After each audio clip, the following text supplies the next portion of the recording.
Sam Allardyce, Stuart Downing, Aaron Cresswell and Ricardo Vazte.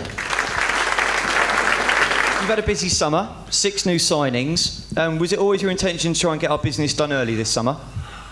Well, it was our intention. I didn't think that on the basis of every summer we plan out to try and acquire somehow our new recruits as quick as we possibly can. I think that this year's probably been done a little quicker than we have done in previous seasons, which is fair to say. We've had to look at what we've had to spend from a budget point of view and a wage point of view, which is always a difficult part of the summer period, and then go out and negotiate with all the agents that are out there and all the clubs to try and get the players we possibly can. And of course, this year there's been a big emphasis on not only talent but age of player. I think that the average age of the players we've all signed is around 23.5 years, which is, I think, good for not only this season but for the up and coming future of West Ham United. So thinking about moving into the new stadium, buying players not just for this season but for the long term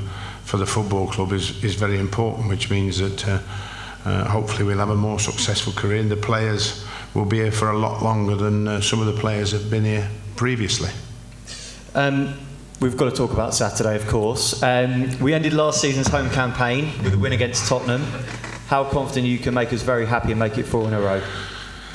Well, it'll be difficult, I think, but I think that I think our last home game was Tottenham. I think if we all remember that, I know people say we played against 10 men, so you're expected to win, but I thought the quality of the performance to finish it home last season was excellent. I think that we played really good attacking football and really took the game to Tottenham even when they had 11 men on, and deservedly won that game and won it comfortably. What we would like to do is hopefully start the season very well again, and like we did last year, and see if we can get a victory against our old rivals. Of course, a local derby this big right at the very start of the season is always a big appetite for everybody, particularly the West Ham fans, I think, against our old rivals, and we want to be out there at 100% ready to go. I think we've had our injury problems in the summer, which has caused us 1 or 2 troubles, but the players who are fit after the Sampdoria game on Saturday are raring and looking forward to the start of the season now. So Aaron, if we can come to you, you're one of 6 new faces there, as we said. How have you and the rest of the new guys been made to feel at home by the rest of the squad? Yeah, of course, when we went to France, I think it was, we first went, and then we went to New Zealand, so it helps when you're away. You've got no other choice to sort of mingle with the lads and get to know them, so it was a good way to settle in. And Stuart, I'll come to you. You've obviously, this is your 2nd pre-season with the club, but obviously you didn't have a full pre-season last time. You've been with us now for all of pre-season. How's that going to help you for the new season? Yeah, very much so. Obviously I came about a week before the season started last season, which is obviously difficult. You want to get in and settle with your new teammates and new surroundings. And I picked up a couple of niggle injuries early on, so which didn't help. But I think once I got back fit, I enjoyed it. I was in the team, and I think we did quite well in considering the circumstances in the end of the season. So, I'm looking forward to this season to get started and a great game to start with in Tottenham. How do you think your pre-season's gone? You happy with what you put in? Personally, very well. Obviously no injuries. Obviously we've had them little niggles with a couple of players, but that happens at every club. I think the big thing is we're looking forward to the game the weekend. We come off a good result. I know it was a pre-season game, but it was good to get a win to go into the season, so very confident. And Ricardo, if we can come to you, you obviously had a slightly frustrating campaign last season with a bad injury. Have you set yourself any targets for this season? What are you looking to achieve? No, I just want to be consistent. Obviously, I was having a good run and then dislocated my shoulder. So just touch wood. Hopefully this campaign, no injuries, and I can actually just kick on. Now, it's a question that wasn't sent in, but I know it's a question that probably most West Ham fans do want to ask you. Can you talk us through what it's like to score the winner at Wembley for West Ham United in the last minute?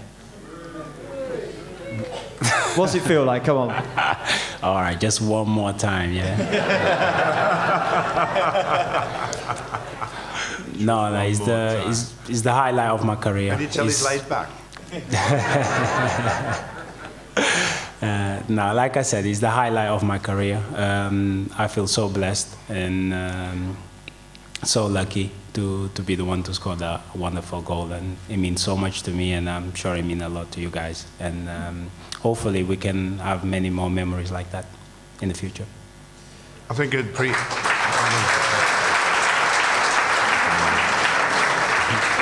I think pre-season, just to highlight on a lot of what you haven't seen, because we've been away an awful lot with obviously France, then New Zealand.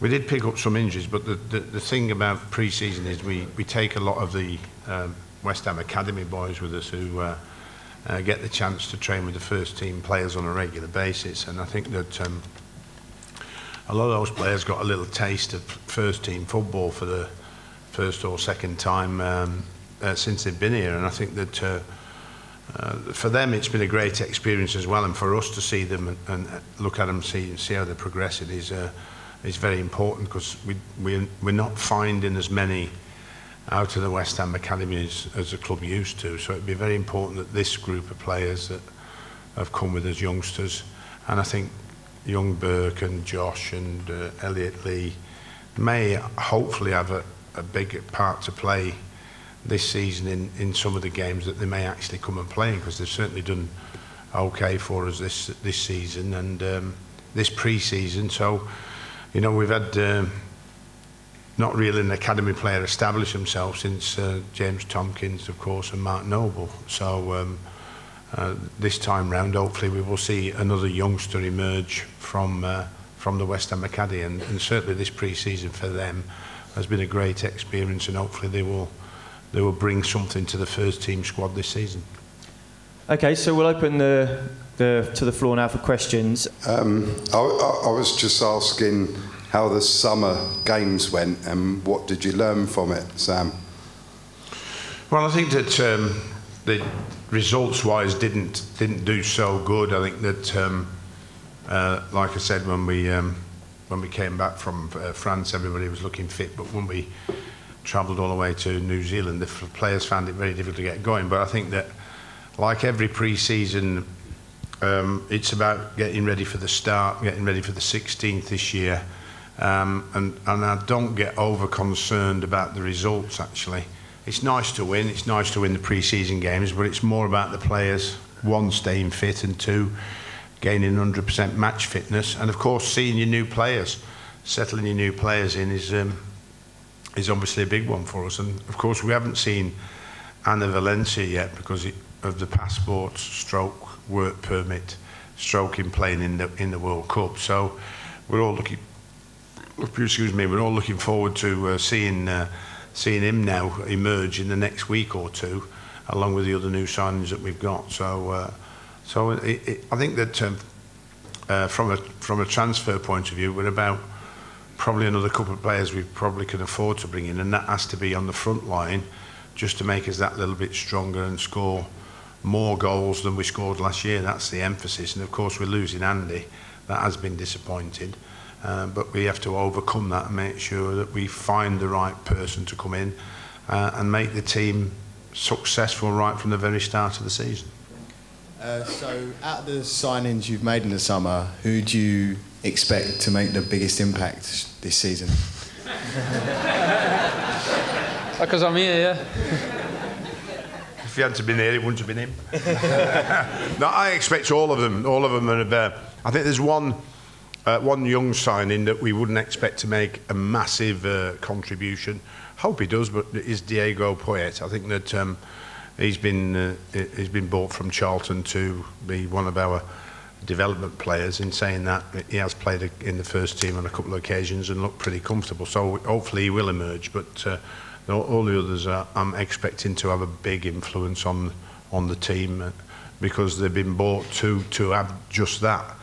They've got experience, they're talented, they're young, they're excited, and so we hope with the players that we've already got, they have a big influence in how they play, how we play as a team, and more importantly making sure we win more matches than we won last season. Hi Sam, just wondered if you could explain the Valencia situation. What we're being told that he's not going to be fit for the start of the season when he looked okay in the World Cup, and we didn't seem to get him over here, for quite a few weeks. So I wonder if you could just explain that for us.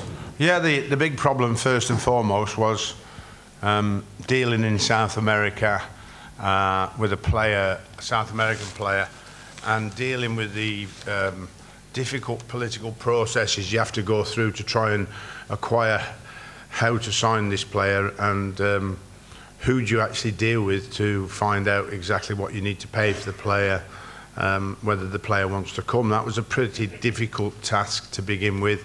There were mention of other big clubs in Europe that were chasing him. But there's this a very different type of situation in South America, where we had to overcome what's called third-party ownership. A player not just owned by the club, but owned by several other entities. So we had to West Ham are very familiar with that, Sam. You may remember. I think that that was one thing to. When we finally got to the price, that was another problem we had to overcome. So it became a longer process than we wanted it to be. Finally, we got the player into England on a holiday visa to negotiate with him, to then do his medical. That was just after the World Cup, of course. And I think then we had to go and accumulate all our evidence. He was 4 games short only of having an automatic work permit. So that meant we had to go to a tribunal.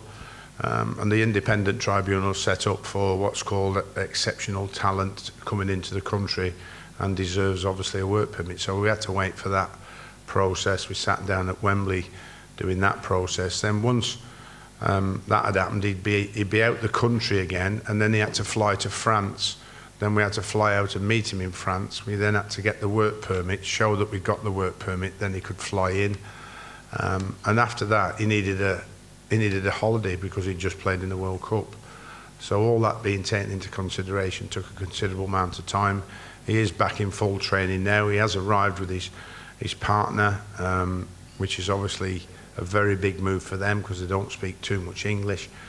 In fact, she's actually pregnant at the moment, so we have to make sure that we do settle him in as a family, not just a person. But what I like about him is the big smile on his face every time you see him in the morning, and I think he's really looking forward to working in the Premier League. Everybody in the world really wants to play at this level, and that's a big statement from us, bringing such a player in that had a very, very good World Cup. It's fantastic that you sent in 11 questions, but we're going to have to ask you to select one or two of them, I'm afraid. Well, you've got a question. Do you want to ask a question to each of the guys, each of the players? Thursday, if someone asks you for your boots, would you let them have them?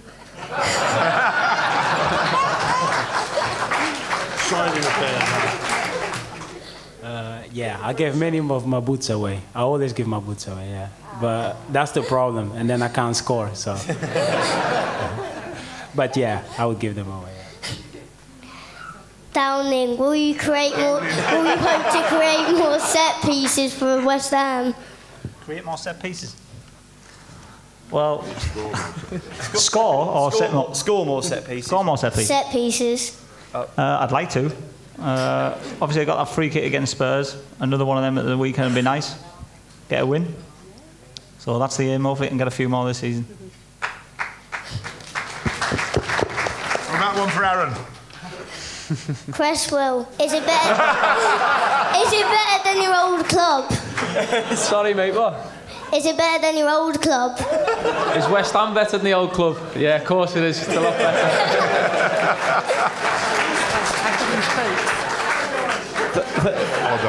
Have you got one for... Who is this? Do you hope for more goals? What's my name? What's his name? Allardyce. Yeah. Do you hope for more goals from West Ham? Yes, I hope for more goals from West Ham. Definitely. Thank you, Finley. Thank you. So we saw the change in formation on Saturday, 3-5-2. Is this a sign of us playing more attacking football next season? I wouldn't say that the system we played on Saturday is a sign of us playing more attacking football, but I think we set out to play, and will set out to play more attacking football. Of course we will, but generally in a 4-2-3-1 or a 4-3-3 in the main, I think. on the basis of what players we have now and our abilities, I think that depending on who we're playing against as well, of course, is for us to, especially at home, is to always attack the opposition to try and create more chances, to try and score more goals than last season. We were 6 goals short last season of the season before.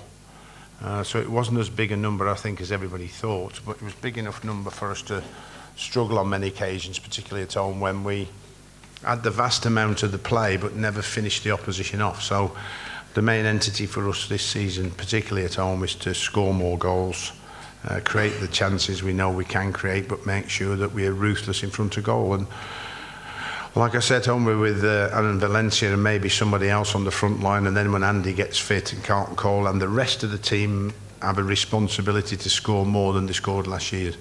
So, you know, Vaz is there, he loves scoring goals. He came to us and scored 14. I think if he gets in and around the 6 or 7 mark this year, it'd be great for us. Stuart about the same, 5 or 6. And that makes a massive difference to taking the pressure off the front men. We didn't get anybody to score 10 goals last year. I think that was a real disappointment for me. I know we had our difficulties with injuries that we struggled to overcome, but we've got to try and get at least 1 or 2 of our players into double figures this year to make us not just win more football matches, but makes us more entertaining, and it sends everybody home happier. And Billy, I think you had a question for the lads, didn't you, about the style of the formation? Yeah, no, I was going to say to Stuart, he's still staying on 3-5-2 top. How do you feel about the potential playing in a more wing-back position, obviously deeper than you've experienced? Well, from the game of the weekend, I enjoyed it. I thought I played quite high, considering it was, as you say, 3-5-2 more, you know, up and down. But I played it before with Middlesbrough for a season or so under Steve McLaren, so you know, it's not something I'm not used to.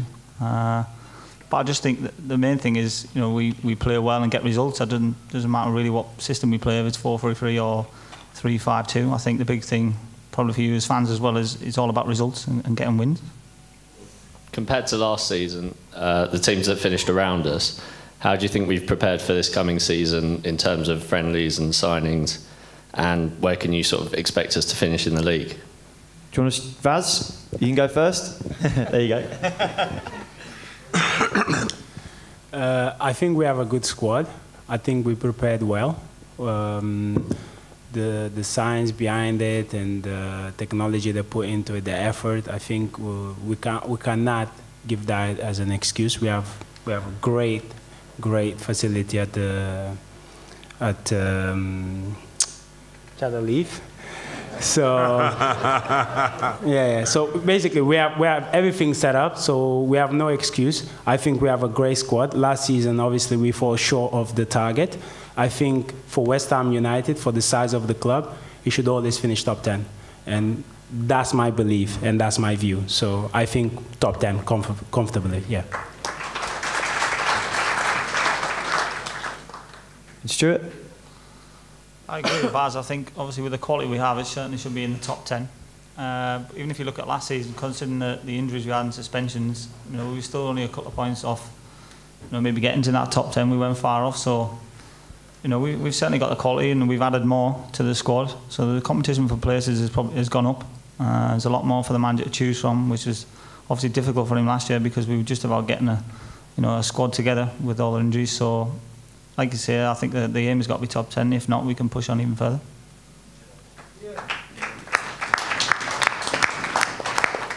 For me, it's 50 points or better.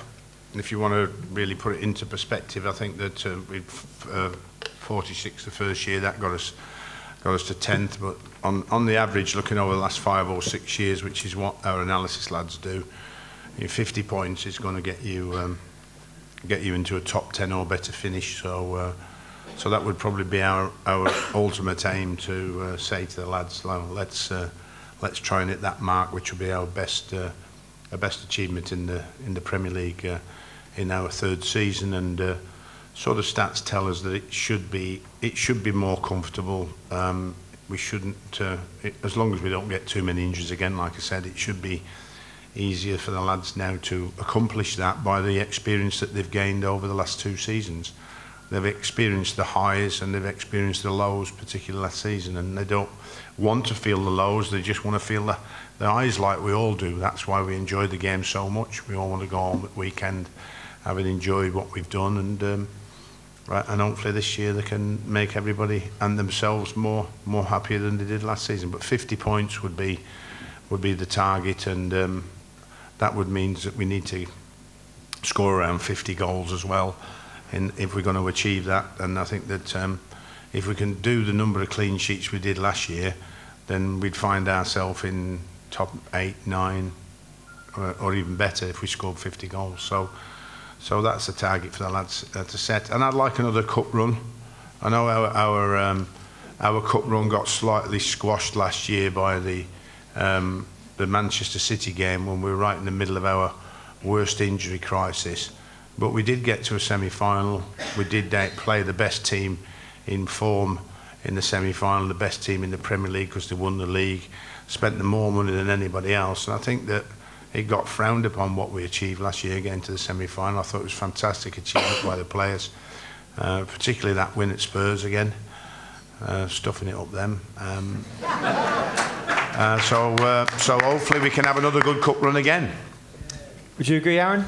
Yeah, you know, obviously me being new to the place and, you know, agreeing with the gaffer and the 2 lads beside me. When I go into training, I see the players that's here, you know, there's no reason why we can't finish in the top half, you know, top 9. So I think anything above that is a good achievement.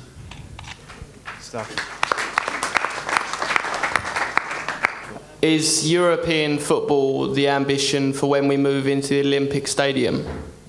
Things to you, Sam. I think the first season in the Olympic Stadium is one that we hope we just settle in and try and finish the best we possibly can. Historically, teams moving into a new stadium have sometimes found it a little difficult to adjust to the surroundings. There's a lot of psychological reports out there that says you do well or do better at home and away because you are more familiar with the surroundings than anywhere else. So, new stadium, big expectation, bigger and better team. Yes, Europe.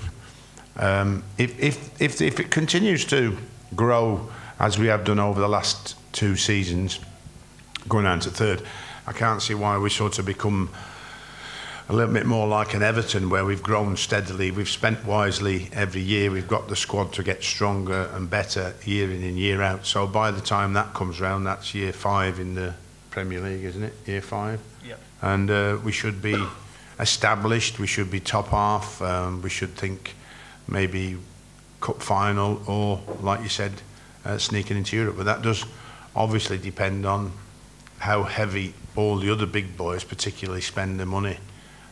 We've just seen a couple of signings today at 2 football clubs at the top end for something like £60 million, like you mean, for the 2 players. So it does get increasingly more difficult to reach that 8th, 7th and 6th spot, but you've always got to try, and you always got to try and demand from your players to try and get there. You obviously did that at Bolton, didn't you, in your time there? Is it a lot harder to break into European spots now? Yes, I think so. I think that the days at Bolton where the players were coming from abroad a lot cheaper than they are now, and I think that the talent of those players was excellent at that time. A lot of the time we didn't pay anything for them, but paid them real big wages, you know. But now, when you find the value in the market, you know, I think you know, the value in this country as well, that it's getting ever increasingly more and more expensive to buy the players. But you've got to live with it. You've got to live where it is, and you've got to do the best you possibly can. So, like I said, if you grow slowly and you keep buying players that, like I said, this season the average age is pretty young, then they're going to be with you next year, and be a year on, they'll be better. Buy some more of those type of players if you can. And of course, like I said before, it's imperative that this football club develops from the academy and gets players from the academy in the first team again. And that's what it really needs. And if it can do that, then it can go a long way. So a question for Sam. What sort of influence is Teddy Sheringham going to have over team selection, formation and tactics? And poker. No, he's... I think Teddy's here for technical coaching, in particular getting the grips of the front lads and the attacking players, and looking at the way that we arrive in the box and the way or where we create our chances and how we get in positions to finish the chances that we create. It is a part-time position. It's not a full-time position. I've known Teddy since his early days at Millwall, when he came in as an apprentice way back then. And I'm really looking forward to working with him, because it's not only his knowledge over the years, not just with all the clubs he's at, but obviously Man United and so on, England. So I think he can teach a lot of the frontline players a little bit about being craftier, being cuter, and of course improving the techniques in terms of finishing power, which is what he's here for. In terms of influence over team selection, he will have an input like all the staff do. I generally sit down with the staff on a Thursday, go through the entire squad, look at the form of all the players, look at the injury list, look at who's doing what's been happening through the week, who we're playing against, and everybody voices an opinion on what the team selection might be, and then in the end I go away, have a little think about it, and make the final choice, or the final choices. I have to disappoint players along the way. I like that part of my job, in terms of having to disappoint them, because that means everybody's fit. When I can pick a team almost virtually, without really thinking about it too much, like last year, because it's all we had, then life is very difficult for me then, because you're short of players. But if I have to disappoint players, and players come knocking on my door and saying why I'm not in the squad and why am I not playing, and it's always much better for me that way, because I know, one, they're eager, two, they can't wait to get in, and three, they're putting an awful lot of pressure on the 11 that are already there, and the 11 that are already there know if they slip up, there's somebody to snatch the place, and that makes my job all what it's about. What formation are you looking to play this season, particularly with Valencia, and where he's going to fit into the situation? Well, Anna can play across the front three. Tells us anywhere you want to play me across the front three is fine by me. I just want to play football. I like that, the sound of those answers. I think that we're certainly going to see him in every position on the front line. He scored goals from every position. I think what's interested me in watching him is the fact that he scores all types of goals. But what has impressed me for a lad that's only 5'10" is how many goals he scores with his head in the box. And the sort of quality of crossers that we have with Stuart here and Baz and Matt Jarvis, people like that, then the opportunity for him to arrive in the box is going to be very exciting.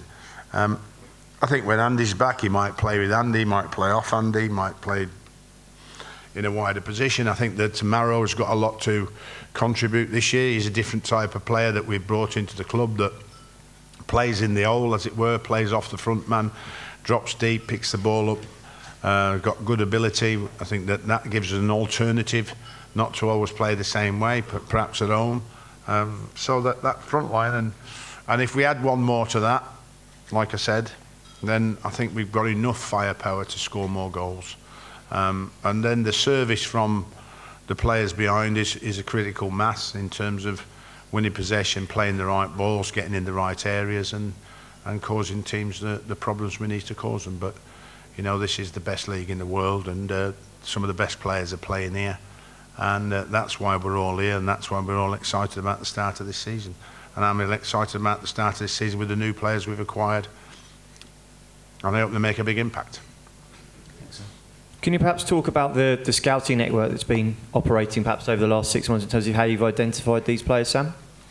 So is Valencia someone's been on your radar for a while, or did you just kind of pick him up at the World Cup? He popped up on the radar when he visited. I think he played a friendly in this country about 6 months ago or so. But obviously, from our point of view, it's more technical scouting then. When we pick him up, we then go into the technical scouting area, which is really a download of software that gives us every game that he's played in, even in Mexico, where he's come from. So we only saw him from that point of view, from analysis off the downloads that we did. We have certain software that will just click in and show us all his goals over the last 2 years, and nothing else. Click in and show all his attacking play. So we did all that, and then when it come round to the World Cup, we started to make inquiries, but it was impossible to get anything off the Mexican club, because they were obviously going to wait until after the World Cup, and if he has a good one. And I think from our point of view, why we were able to afford him in the end was they got knocked out early. Even though he scored 3 goals in the qualifying rounds, in the group stages, they did actually get knocked out there then. I think if they'd gone on and he'd scored more goals, he'd have come more to the front eye of bigger clubs than ourselves, and the money would have got bigger, so we may not have afforded him. There was another player that we tried to get called Origi, who actually went to Liverpool in the end. He was very impressed for us before the World Cup. We tried to do that before the World Cup, couldn't quite clinch it, but he ended up replacing Lukaku for Belgium, if you didn't know who that was. So we were disappointed. But we do miss most of the players we try first. We do. We can't get to the. We try and get to the number ones, the ones that we look at, and we have a list across the board. And sometimes you negotiate, and that negotiating falls through. So all the players, I'm glad to say, that have signed here this year were on our first list, which has been the first time for me to actually acquire players that we've brought up in each. Well, what we do is pull up in each position a few players in each position that we'd like to sign, having looked at all the Europe, particularly with our small scouting network. And then it goes to work. The difficult job goes to work with, not me, I'm glad to say now, I'm way out of that one now, thankfully, but that's the chairman negotiating with the agents and the clubs. That's the hard bit then. Hi Sam, well, my question was relating to transfers really, and whether you expected to see anyone actually leave over the next few weeks, and also what positions you were actually looking. Obviously you mentioned a striker earlier, but is there anywhere else you're looking to fill in? No, I don't think so. There may be just one more position, and that would be maybe attacking midfield. I think that if we get the front man in, that's certainly the main object. We've certainly had some bids out there in the last week. None of them I could actually say at this moment in time are 100% certain, but we keep trying from there. But I always feel that after that, if there's one quality attacking midfield player that comes available again, that we would move for him. What happens between now and the 31st of August can't be predicted really. We haven't lost any players, I'm glad to say, and I really don't want to lose any. But you never know what might come around the corner and what might come to offer one of your players, and we hope that that's not going to be the case, because we're building a stronger squad than last season, so we want to keep everybody we've got now and add to, not sort of let anybody go. Was it going to be the same one up front with not a great deal of pace beyond? Never play one up front. I always play 3. Well, it seems to me that it's one up front. Well, yes, I agree. Well, when we're playing very good teams, it looks like there's one up front because we do get forced back. But in the main, front 3 men are always to join, and one midfield player in the main for us, Kevin Nolan, always to join that man, particularly that man. But that does depend on how you play against the opposition. For instance, when we played against Tottenham last game of the season, we were all over them, like I mean. So, but sometimes when you play the bigger sides, particularly, and they're playing particularly well, that man does get a little isolated up front. The difficulty is this: Manchester City got battered by Arsenal, because Arsenal played 3 in midfield, and Man City only played 2 at Wembley on Saturday. So that's one of the difficulties. If you lose the midfield battle, then if you've got 2 men up front, it makes no difference because they don't get a kick. But like I said, we might play a little differently occasionally. Like I said, particularly we've got Marrow in who plays, so that could be a 4-4-1-1 as it was. But really, like Stuart said before, systems are not really what make it really happen. Players playing to their very best makes it happen in the end. And I think that the system that we play in the main suits most of the players we've got here, with slight adjustments now where we can play differently in each game if we feel they need to.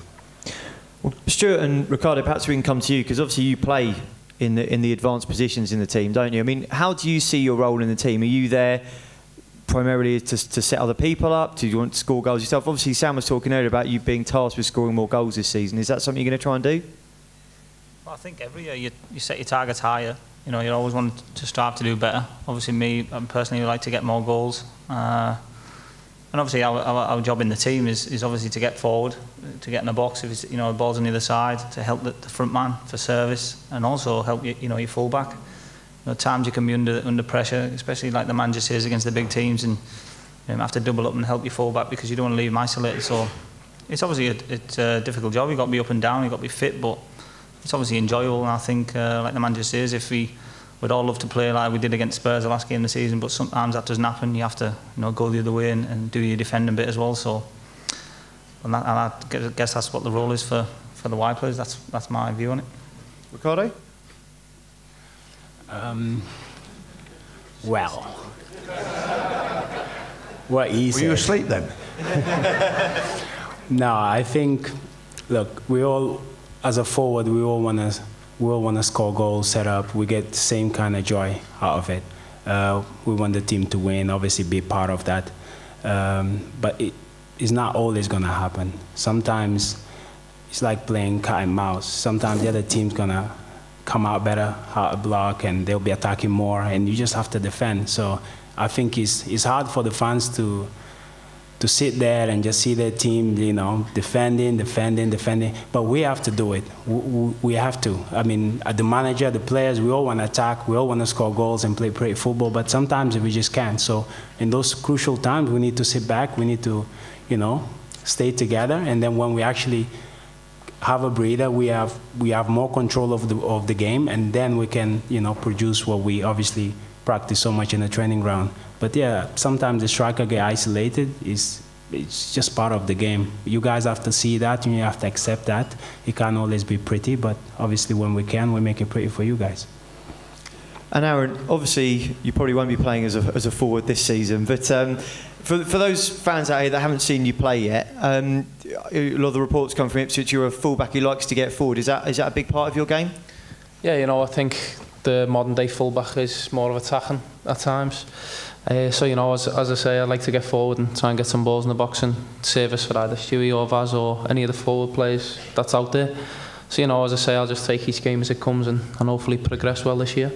What has been your most enjoyable win? And then secondly, what was your most important win as West Ham manager?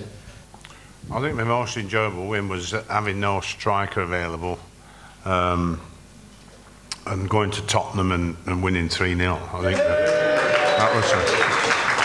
that was the most enjoyable moment of last season. I don't think there's any doubt about that. I think that was really fantastic for us. Like, I mean, I think the most important game, without any doubt, not just talking about last season, but the whole time I've been here, the most important game was Wembley, of course. I think that, and you know, it seems a long time now, but the club has grown particularly well from my point of view, and from when I first came here, considering it's 3 years since I've been here, then I see the club in a much stronger position. I see it in a more healthy position, not only from the playing squad point of view, but the move to the new stadium. There is a massive pressure on myself and the owners to deliver not just Premier League football of the highest quality, but also deliver Premier League football going into the new stadium. And we all know that this club has to be in the top regions of the Premier League when it moves into that stadium, because it's a state-of-the-art facility, 54,000 seats, fantastic opportunity to create a modern day history, but it needs a really good team on that field as well to go along with that stadium, so that would be good. Do you think it's a sign of our evolution, Sam, in terms of the calibre of player we brought in this summer? If you look at like Chiarte, who's playing the Champions League, Valencia, who's World Cup star, that we couldn't have signed those kind of players 2 years ago, could we? No, I think we couldn't. I mean, we've spent particularly wisely because we haven't had the biggest budget, of course, in this season's transfer market, but we have had money made available as much as possibly by the owners. We do have a new system across the Premier League where wages can only certainly increase to a certain amount. So that then is a little bit more difficult to deal with. But hopefully, like I said, all the new players of the quality they've got, and the fact that it's the Premier League, and the fact that we can sell to these players that if you're here 23, 24, you've signed a 4 and 5 year contract. The ambition for them has got to be far greater than everybody else's as well. The ambition for them has to be that they're realised as one of West Ham's favourite players moving into that new stadium, and they're going to grace that new stadium as well as grace Upton Park for the next 2 seasons. Can I just ask Aaron, how have you found the fans in the pre-season games? Of course, obviously, when we went to New Zealand first, it was. And it's obviously the other side of the world, and it was I think there was, I don't know how many thousands of fans there were, but it was great for us, to go the other side of the world and see the support that obviously West Ham fans showed us, which we very much appreciated. And obviously I made my home debut last Saturday. It only lasted 30 minutes, but it was a very enjoyable one for me to go to Upton Park for the first time in a West Ham shirt and see the support that we all got as a team. Have you learnt bubbles yet, Aaron? Have I learnt what? Bubbles. No, not yet. I'm sure I'll learn it soon. Oh, have to get that sorted soon. All right, ladies and gentlemen, I'd like to join me in thanking our guests tonight, Sam, Stuart, Aaron and Ricardo. Thank you.